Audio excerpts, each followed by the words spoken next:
Hello दोस्तों, कैसे हो आप सब। आप सभी को प्यार भरा नमस्कार। स्वागत है आपका अपने यूट्यूब चैनल पॉइंट एजुकेटर में। और आज मैं हिंदी व्याकरण में आपके लिए क्रिया का टॉपिक लेकर आई हूँ। इसमें हम क्रिया किसे कहते हैं, क्रिया के कितने भेद होते हैं और उसके कितने उपभेद होते हैं, इसके साथ साथ समापिका क्रिया क्या होती है, संयोजी क्रिया क्या होती है, इस तरह की टर्म हैं वो भी सीखेंगे। और इसलिए पूरी वीडियो को ध्यान से देखना, ठीक है। अब स्टार्ट करते हैं। क्रिया किसे कहते हैं। जिस शब्द पद से किसी काम का करना, होना या स्थित होना पाया जाए उसे क्रिया कहते हैं। अब जैसे सोहन दौड़ता है, तो काम का करना, काम कौन कर रहा है, सोहन, ठीक है। और होना, वह जा रहा है, काम का होना है, प्रक्रिया है। फिर है तुम्हारी किताब मेज पर है। अब स्थित कहाँ है किताब, मेज पर। तो ये इस तरह से काम का करना, होना या स्थित होना पाया जाए उसे क्रिया कहते हैं। इसके बाद क्रिया के दो भेद होते हैं, अकर्मक क्रिया, सकर्मक क्रिया। अकर्मक क्रिया, जिस क्रिया के व्यापार का फल कर्ता पर पड़े। अकर्मक, कर्म पर प्रभाव नहीं पड़ता, कर्ता पर पड़ता है, उस क्रिया को अकर्मक क्रिया कहते हैं। इसमें कर्म की आवश्यकता नहीं होती, यानी जो विदाउट कर्म, जैसे इंग्लिश में सब्जेक्ट ऑब्जेक्ट होते हैं ना, सब्जेक्ट को कर्ता कहते हैं, ऑब्जेक्ट तो जिसमें ऑब्जेक्ट की जरूरत नहीं होती, कर्म की आवश्यकता नहीं होती, वो हो गया हमारा अकर्मक क्रिया। मोहन जाता है, वह पढ़ता है। अब इसके बाद सकर्मक क्रिया। सकर्मक क्रिया, जिस क्रिया के व्यापार का फल कर्म पर पड़ता है उसे सकर्मक क्रिया कहते हैं। सकर्मक क्रिया में कर्म का होना आवश्यक है। समझ आया आपको। यानी जिसमें कर्म होता है वो तो सकर्मक, सकर्म कर्म के सहित, अकर्म कर्म के बिना। तो अकर्मक में कर्म नहीं होता और सकर्मक में कर्म होता है। वह फूल तोड़ता है, वह क्या तोड़ता है, फूल। तो फूल क्या है, कर्म है। वह पुस्तक पढ़ता है, क्या पढ़ता है, पुस्तक। तो पुस्तक क्या है, कर्म है। तो क्या करके देख लो, अगर क्या का आंसर मिल रहा है सेंटेंस में तो वो सकर्मक क्रिया है, और क्या का आंसर नहीं मिल रहा तो वो अकर्मक क्रिया है। अकर्मक क्रिया किसे कहते हैं, इसके भेद उपभेद बताइए। अब जिस क्रिया के, ये तो बता दिया मैंने क्या होती है अकर्मक क्रिया। अकर्मक क्रिया के दो भेद होते हैं, पूर्ण अकर्मक और अपूर्ण अकर्मक। पूर्ण और अपूर्ण, नाम में ही है सब कुछ। पूर्ण यानी पूरा, पूरी तरह से, और अपूर्ण यानी अधूरा, आधा, ठीक है। तो पूर्ण अकर्मक क्या हो गया, जिस क्रिया के व्यापार का फल कर्ता पर पड़ता है, जिसे कर्म की आवश्यकता नहीं है, उसे अकर्मक क्रिया को पूर्ण अकर्मक क्रिया कहते हैं। जो अकर्मक क्रिया की डेफिनेशन थी वही सेम यहाँ है, ठीक है। जैसे मोहन सो रहा है, वह पढ़ रहा है, वह जा रहा है। अब क्या जा रहा है, आंसर नहीं मिल रहा हमें, क्या पढ़ रहा है, नहीं आंसर मिल रहा। तो ये सब क्या है, अकर्मक क्रिया, पूर्ण अकर्मक क्रिया। और पूर्ण अकर्मक क्रिया के दो भेद होते हैं, इसके भी दो भेद होते हैं। क्या होते हैं, स्थित्यर्थक यानी अवस्था बोधक पूर्ण अकर्मक, और दूसरा होता है गत्यर्थक, स्थित्यर्थक और गत्यर्थक। स्थित्यर्थक यानी स्थिति, अवस्था, अवस्था बताएं। ये क्रियाएं पूर्ण अकर्मक हैं, इन्हें कर्म की आवश्यकता नहीं होती और ये कर्ता की अवस्था दशा को बताती हैं। जैसे हंसना, रोना, कि वो हंस रहा है, यानी सुख की अवस्था है, दुख की अवस्था है, सो रहा है। तो ये सभी क्या हैं, स्थिति को बता रही हैं, अवस्था को बता रही हैं। गत्यर्थक क्या होगी, जो गति को बताते हैं, क्रियाओं को करते समय करने वाला गतिमान होता है, ठीक है, गति को दर्शाते हैं। जैसे दौड़ना, जाना, भागना, तैरना, उड़ना, गिरना, ये सब क्या हैं, गत्यर्थक पूर्ण अकर्मक क्रियाएं। समझ आया आपको। अवस्था में तो जो स्थिति है, अवस्था है, वो बताई जाएगी, और गत्यर्थक में गति के बारे में पता चलता है कि वो गतिशील है। फिर है अपूर्ण अकर्मक क्रिया। अपूर्ण अकर्मक क्रिया क्या होगी? जिस अकर्मक क्रिया से पूरा अर्थ प्रकट नहीं होता उसे अपूर्ण अकर्मक क्रिया कहते हैं। जैसे वह है, वह था, वह क्या है नहीं पता चल रहा, सेंटेंस तो बन गया वह है, वह था, लेकिन पूरा पता नहीं चल रहा, इसलिए ये अर्थ की पूर्णता के लिए कर्ता से संबंध रखने वाला किसी विशेष शब्द पूरक की आवश्यकता पड़ती है। अब पूरक क्या होता है? मान लो वह, बता दें वह बलवान था या बलवान है, वह बलवान है, तो बलवान क्या हो गया? पूरक शब्द हो गया, जो इसके लिए यहाँ पे लगाना पड़ेगा। ठीक है, तो पूरक की आवश्यकता पड़ती है, वरना है था अपूर्ण अकर्मक क्रिया कहलाएंगी। क्लियर हुआ? अब सकर्मक क्रिया किसे कहते हैं? भेद उपभेद बताइए। सकर्मक क्रिया की डेफिनेशन वही है कि जिसमें कर्म हो, व्यापार का फल है वो कर्म पर पड़ता है, उसे क्या कहेंगे? सकर्मक क्रिया। वह पुस्तक पढ़ता है, क्या पढ़ता है? पुस्तक, तो यह क्या होगी? कर्म क्या है? पुस्तक। ठीक है, इसमें कर्म कारक का होना आवश्यक है, कर्म होना आवश्यक है, तभी तो सकर्मक होगी। सकर्मक क्रिया के दो भेद हैं, पूर्ण सकर्मक, अपूर्ण सकर्मक। सेम वैसे ही हैं ये भी। पूर्ण सकर्मक क्रिया, पूर्ण सकर्मक क्रिया क्या होती है? सेम जो सकर्मक क्रिया की डेफिनेशन है वही इसकी होगी। जिस क्रिया के व्यापार का फल कर्म पर पड़ता है उसे पूर्ण सकर्मक क्रिया कहते हैं। इसमें कर्म साथ में होता है और अर्थ पूरा प्रकट होता है। इसके दो भेद हैं। अब पूर्ण सकर्मक क्रिया के कितने भेद हैं? दो भेद हैं, एक कर्मक क्रिया और द्विकर्मक क्रिया। अब इसमें भी नाम में छुपा है, देखो, एक कर्मक जिसमें एक कर्म हो, द्विकर्मक जिसमें दो कर्म हो। ठीक है, तो एक कर्मक सकर्मक क्रिया क्या होगी? जिस क्रिया का एक कर्म हो उसे एक कर्मक क्रिया कहते हैं। यह सामान्यतः एक कर्मक क्रिया के नाम से प्रसिद्ध है। सकर्मक बीच में लगाना जरूरी नहीं है, एक कर्मक क्रिया भी आ सकता है। ठीक है, नेक्स्ट है द्विकर्मक। अब जैसे एक कर्मक का उदाहरण, धोबी कपड़े धोता है, क्या धोता है? कपड़े, तो कपड़े एक ही यहाँ पे कर्म है। द्विकर्मक क्रिया, जिस क्रिया के दो कर्म हो उसे द्विकर्मक क्रिया कहेंगे। जैसे वह मुझको पुस्तक पढ़ाता है, मुझको पुस्तक, दो कर्म हो गए। माता ने बालक को भोजन दिया, क्या दिया? भोजन दिया, किसको दिया? बालक को दिया, तो ये दोनों क्या हैं? कर्म है। ठीक है, अब है अपूर्ण सकर्मक क्रिया। अपूर्ण सकर्मक क्रिया, जिस एक कर्मक क्रिया से कर्म होने पर भी पूरा अर्थ नहीं होता उसे अपूर्ण सकर्मक क्रिया कहते हैं। जैसे वह तुम्हें समझता है, अब क्या समझता है ये नहीं दिया। ठीक है, इस वाक्य में तुम्हें कर्म है, ये कर्म है, परंतु इसमें यह नहीं पता चलता कि तुम्हें क्या समझता है, इसलिए ये क्या है? अपूर्ण सकर्मक क्रिया। समझ आया इतना? अब आगे देखो, मेन जो विशेष पॉइंट है जहां से पेपर में क्वेश्चन बनता है, दो कर्मों में, अब द्विकर्मक जो होता है उसमें दो कर्मों में एक मुख्य कर्म होता है, दूसरा गौण कर्म होता है। मुख्य कर्म प्राय निर्जीव पदार्थों का सूचक होता है और गौण कर्म सजीव प्राणियों का सूचक होता है। आप पेपर में जैसे ये आ जाए,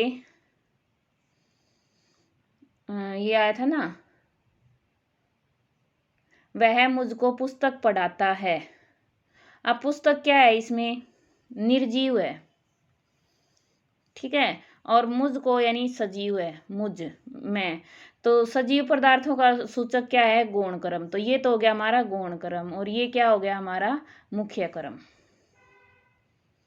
निर्जीव पदार्थ हैं वो मुख्य कर्म होते हैं। वह मुझको पढ़ाता है, माता ने बालक को भोजन खिलाया, तो मुझको बालक का गौण कर्म है, मुझको और बालक को, बालक भी क्या है? सजीव है, और मैं भी सजीव हूँ, मुझको, तो ये दोनों क्या हो गए? गौण कर्म हो गए। और भोजन और पुस्तक आएगा यहाँ पे, पुस्तक पढ़ाता है, तो भोजन मुख्य कर्म है और पुस्तक भी क्या है? मुख्य कर्म है। तो मुख्य क्रम पर ही क्रिया के व्यापार का मुख्य प्रभाव पड़ता है। इसलिए कभी कभी ऐसा भी होता है कि दोनों क्रम निर्जीव भी हो सकते हैं।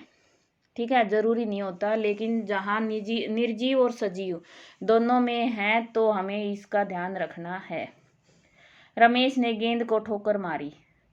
अब गेंद को ठोकर, दो क्रम हो गए। ठीक है, तो ऐसी अवस्था में मुख्य क्रम और गौण क्रम की पहचान कैसे करेंगे?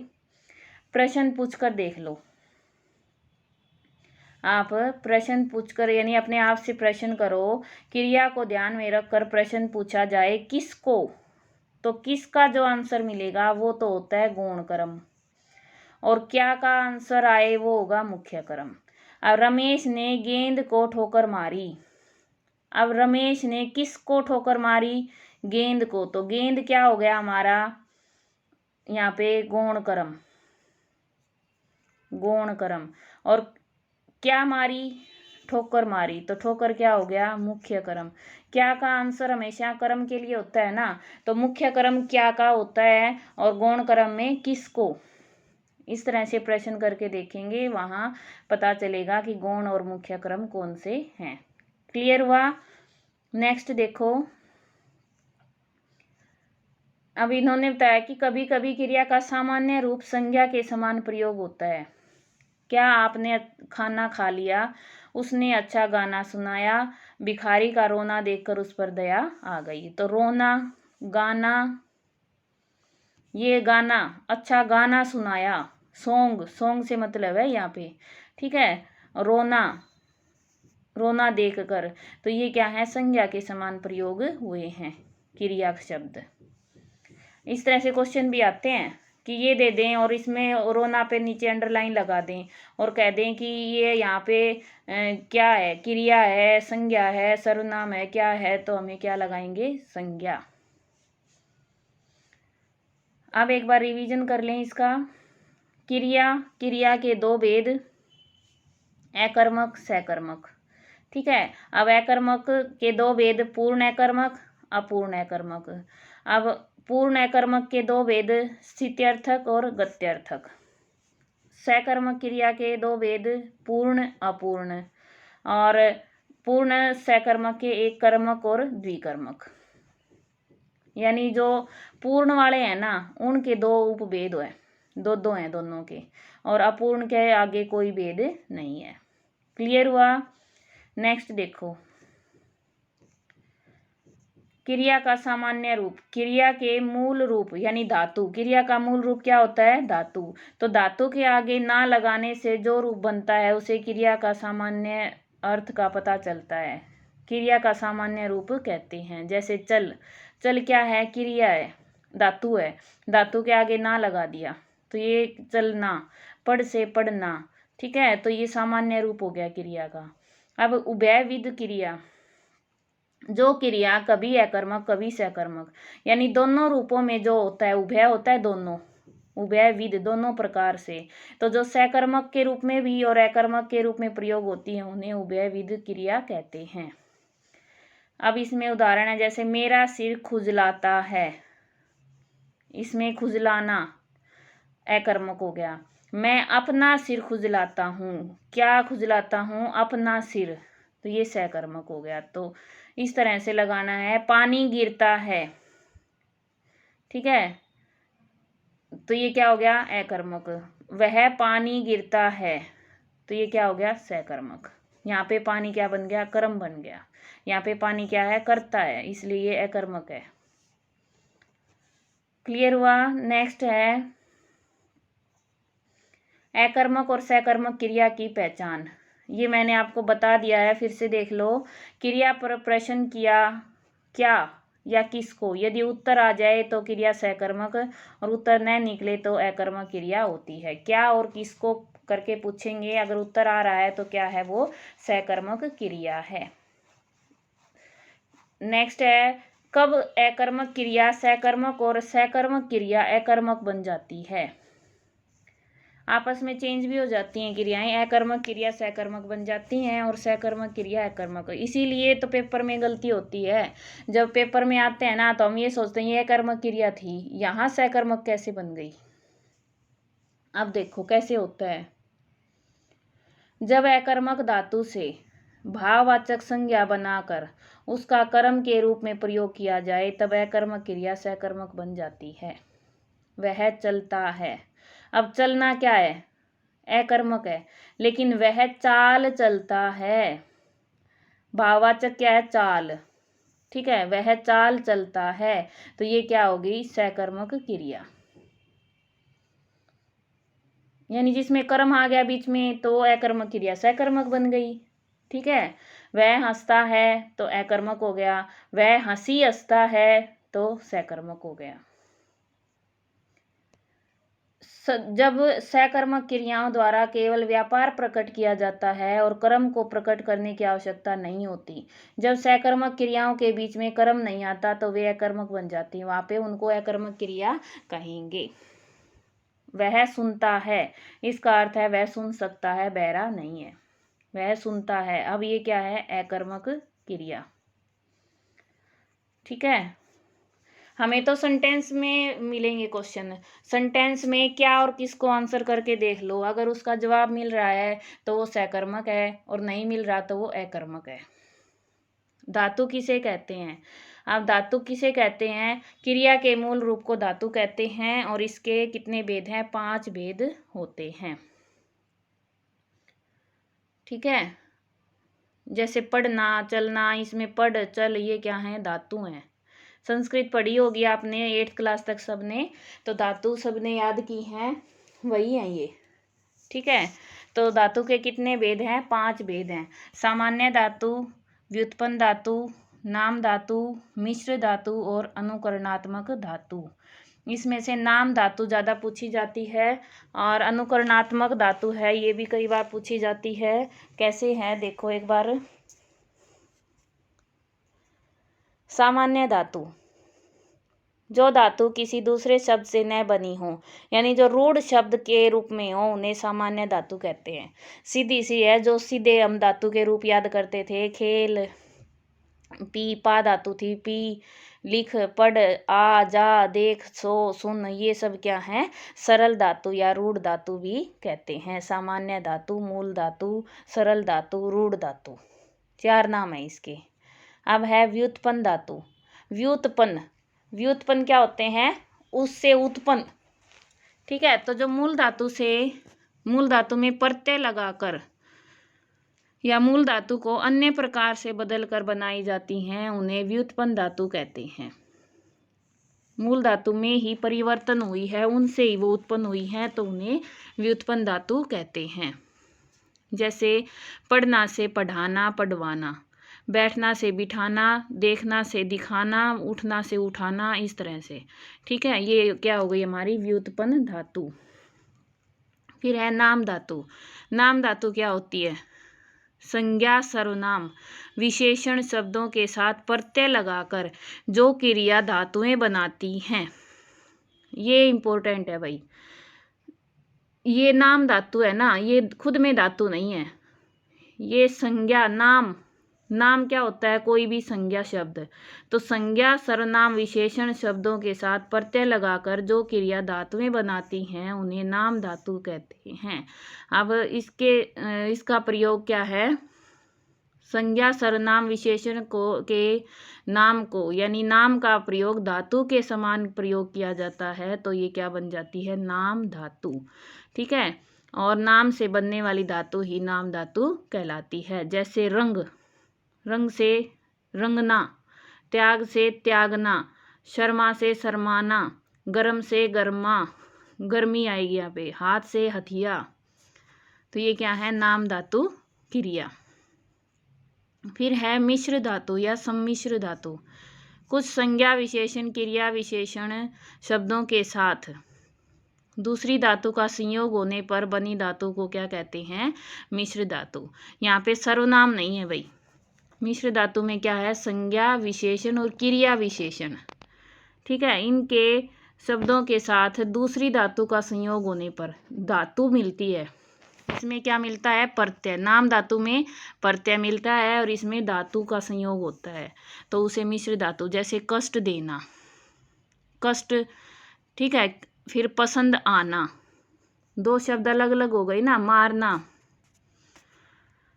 अब इसमें देना, मारना, खाना, आना, देना, मारना, करना, ये सब क्या है, धातु हैं।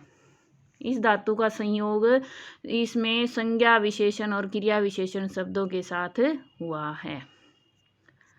क्लियर हुआ? ये हो गई हमारी सम्मिश्र या मिश्र धातु। मिश्र यानी मिलावट वाली, मिल के मिश्र धातु बन गई। अनुकरणात्मक धातु। अनुकरणात्मक धातुएं क्या होती हैं? ये इजी है। जो धातुएं किसी ध्वनि के अनुकरण पर बनाई जाती हैं, यानी जो ध्वनि होती है ना, जैसे किसी भी चीज की ध्वनि लगा लो, खटखटाना, हिन हिनाना, भिन भिनाना, फड़फड़ाना, ये सब क्या है? जैसे घंटी की आवाज हो गई, जानवरों की आवाज हो गई, और बर्तनों की आवाज हो गई। तो ये सारी जो आवाज से ध्वनि के अनुकरण पर बनाई जाती हैं, उन्हें अनुकरणात्मक धातु कहते हैं। समझ आया? अच्छा भाई, इसके बाद समापिका क्रिया किसे कहते हैं? ये काफ़ी सारी चीज़ें हैं। अब पेपर में क्या पूछ लें, आजकल क्या है कि आपको पता है पेपर बनाने वाले हैं वो नए नए कंसेप्ट उठा के लाते हैं, इसलिए मैं आपके लिए ये सब लेकर आई हूँ।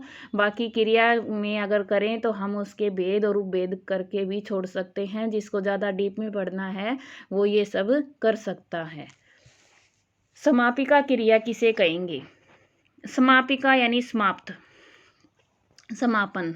तो वाक्य के अंत में क्रिया होती, सभी में होती है। कोई भी वाक्य होता है लास्ट में अंत तो होगा ना, चाहे वो वर्तमान काल का हो, चाहे भविष्य काल का हो, चाहे वो भूतकाल का हो। तो अंत में क्रिया होती है, वो वाक्य को समाप्त करती है। वाक्य को समाप्त करने वाली क्रिया को समापिका क्रिया कहते हैं। हर चीज के नाम में ही उसका अर्थ छुपा होता है, तो नाम को ध्यान से पढ़ लिया करो, उससे पता चल जाता है। कोई भी ऐसा वाक्य नहीं होता जिसमें क्रिया का समापिका रूप न हो। ठीक है? मोहन फुटबॉल खेल रहा है, वह शाम को दिल्ली चला गया, तो गया है, ये सब क्या है? समापिका। नेक्स्ट है असमापिका। अब असमापिका को क्या कहते हैं? कृदंती रूप भी कहते हैं, कृदंती रूप। तो असमापिका यानी जो समाप्त तो नहीं हुई लेकिन पद के बीच में कहीं आ जाती हैं और वो क्रिया समाप्त हो जाती हैं, वाक्य के अंत में नहीं होती। ठीक है? समापिका तो होती वाक्य के अंत में, लेकिन असमापिका होती हैं वो क्रियापद वाक्य के बीच में कहीं दूसरे स्थान पर होता है। जैसे देखो मैं बताती हूँ, पक्षी चहचहाते हुए आकाश में उड़ रहे हैं। तो उड़ रहे हैं क्या है? समापिका। लेकिन चहचहाते हुए ये क्या है? असमापिका। तो चहचहाना भी तो एक धातु हो गई ना, सॉरी क्रिया हो गई। तो ये क्या है? हमारी असमापिका क्रिया। समाप्त नहीं हुई, वो भी चल रही है और वो उड़ भी रहे हैं। तो दो क्रियाएं हो रही हैं, जो बीच में पहले हो रही है वो हो गई है समापिका, और वाक्य के अंत में क्या हो गई? समापिका। जैसे सामने बहता हुआ पानी, बहता हुआ, ठीक है, उसने बड़ों को खड़े होकर, पुलिस को देखते ही, तो ये सब क्या है? असमापिका क्रिया। समझ आया? अच्छा भाई, अब सहायक क्रिया किसे कहते हैं? सहायक यानी सहायता देने वाला। तो इसमें क्या आ जाएगा? मुख्य क्रिया की काल संबंधी सहायता करने वाले क्रिया रूप को सहायक क्रिया कहते हैं। जैसे मैं पढ़ता हूँ, बच्चे पढ़ते थे, वे पढ़ते हैं। इसमें मुख्य क्रिया तो पढ़ना है तीनों में। ठीक है? लेकिन है, हूँ, थे, ये क्या है? सहायक क्रिया। इंग्लिश में जो हेल्पिंग वर्ब होती हैं, इज, एम, आर, वॉज, वर, वो हिंदी में भी क्या होती हैं? सहायक क्रियाएं होती हैं। याद रहेगा, ये तो इजी है। ठीक है? नेक्स्ट है अनुकरणात्मक, ये अभी अभी बताया मैंने। फिर है क्रियार्थक क्रिया। क्रियार्थक क्रिया के लिए।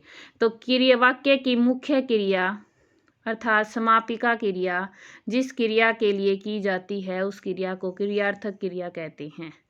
मैं पुस्तक लेने शहर जाऊंगा, वह रोटी खाने यहाँ आएगा। क्या करने, पुस्तक लेने। तो जो समापिका क्रिया है लास्ट वाली, ठीक है, जिस क्रिया के लिए की जाती है वो क्रियार्थक होती। पुस्तक लेने जाए तो पुस्तक लेने क्या है, इसमें लेने, और रोटी खाने तो खाने, ये क्या है, क्रियार्थक क्रियाएं हैं। यानी किसके लिए क्रियार्थक क्रिया हो रही है, ठीक है, क्रियार्थक क्रिया, क्रिया के लिए क्रिया। तो क्रिया कौन सी हो रही है, वो हमारी क्या हो जाएगी, क्रियार्थक क्रिया। इसमें देखो जाऊंगा आएगा, ये क्रियाएं दूसरी क्रिया के लिए की गई हैं। लेने खाने ये क्रियाएं क्रिया का अर्थ लिए हुए हैं, इसलिए इन्हें क्रियार्थक क्रिया कहते हैं। समझ आया आपको। इसमें लेने खाने कहाँ जाएगा, वो शहर जाएगा, यहाँ आएगा। तो ये समापिका है, ये क्रिया, ये किसके लिए हो रही है, इसके लिए हो रही है। तो ये क्या हो गई हमारी दोनों क्रियार्थक क्रिया। अब है संयुक्त क्रिया। संयुक्त क्रिया किसे कहेंगे, किसी विशेष अर्थ को प्रकट करने के लिए जब दो या दो से अधिक क्रियाएं मिलकर किसी एक पूर्ण क्रिया का निर्माण करती हैं। क्या है कि जब दो या दो से अधिक क्रियाएं, पढ़ना चाहता हूँ, पढ़ना भी क्रिया है, चाहना भी क्रिया है। पढ़ने लगा, दोनों क्रियाएं। ले जा सकता, तो तीनों क्रियाएं, ले जा सकते हो, ठीक है। तो ये क्या है, हमारे एक से अधिक धातुएं हो गई। ले जा सक हो, एक से अधिक धातुओं के योग से संयुक्त क्रिया बनी है। इन क्रियाओं में पहली क्रिया मुख्य, ले, ये क्या होगी, मुख्य, और दूसरी क्या होती, सहायक होती हैं। पढ़ना चाहता हूँ, तो पढ़ना क्या हो गई, मुख्य, चाहना क्या हो गई, सहायक क्रिया। समझ आया आपको। संयुक्त, संयुक्त होता है जोड़ना। तो दो या दो से अधिक धातुएं जुड़कर एक साथ प्रयोग की जाएं, वो क्या होती हैं, संयुक्त क्रिया। संयोजी। संयुक्त क्रिया में एक तो मुख्य क्रिया होती है, एक उसकी सहायक होती है। तो उसके साथ मिली अन्य क्रियाएं जो संयुक्त क्रिया बनाती हैं, उन मिलने वाली क्रियाओं को संयोजी क्रियाएं कहते हैं। जो संयुक्त क्रिया अभी हमने पढ़ी है उसमें जो मुख्य क्रिया होती है एक, तो उसके बाद जो हमने पढ़ा कि सहायक क्रियाएं, तो वो सहायक क्रियाएं क्या कहलाती हैं, संयोजी क्रियाएं। पढ़ता चला आ रहा है, आने दिया जा सकता है। तो इसमें पढ़ता तो क्या हो गई, मुख्य क्रिया, ठीक है, लेकिन चलना, आना, रहना, ये क्या है, हमारी संयोजी क्रियाएं। तो संयोजी क्रिया तो वही है, सहायक क्रियाएं होती हैं मुख्य क्रिया की, उसका नाम ये दे दिया है।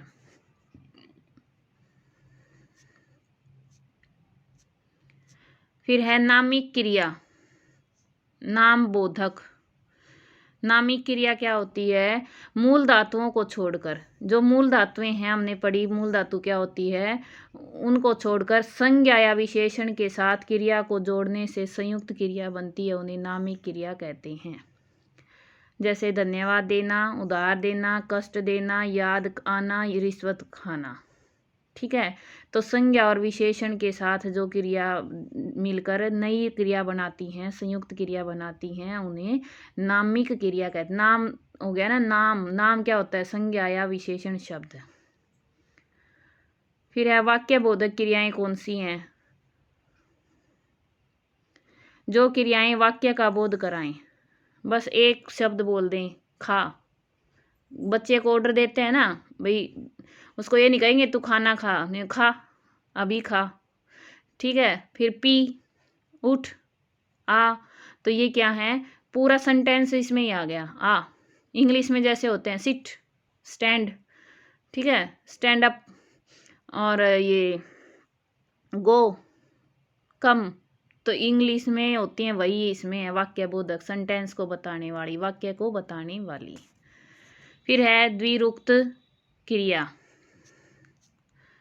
द्विर उक्त, द्वि होता है दो, उक्त होता है कही जाने वाली, ठीक है। तो द्विरुक्त हो गई जब दो समान अर्थ वाली या ध्वनि वाली क्रियाओं का मेल होता है तो उसे द्विरूक्त क्रिया कहते हैं। वह खाते खाते चल रहा है, यानी एक ही अक्षर को दो बार दोहरा रहे हैं। क्रिया का जो शब्द है उसको दो बार दोहरा रहे हैं, द्विरूक्त, दो बार उक्त कहा गया। वह गिर गिर कर उठ रहा है, वह चलते चलते थक गया। तो ये क्या हो गई, द्विरूक्त क्रियाएं। संयुक्त क्रिया और संयोजी क्रियाओं के भेद कितने होते हैं? संयुक्त क्रिया हमने पढ़ी, एक मुख्य क्रिया होती है और अन्य संयोजी क्रियाएं होती हैं उसमें।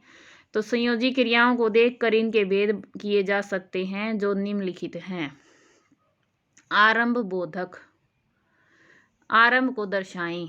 पढ़ने लगा है, लगी है, लगते लगता है, खेलने लगता है, यानी स्टार्ट हुआ है काम। ठीक है। फिर समाप्ति बोधक, समाप्त हो चुका है, जैसे टेंस में करते हैं ना हम, चुका है, चुके हैं, चुकी है, वही चीजें हैं ये।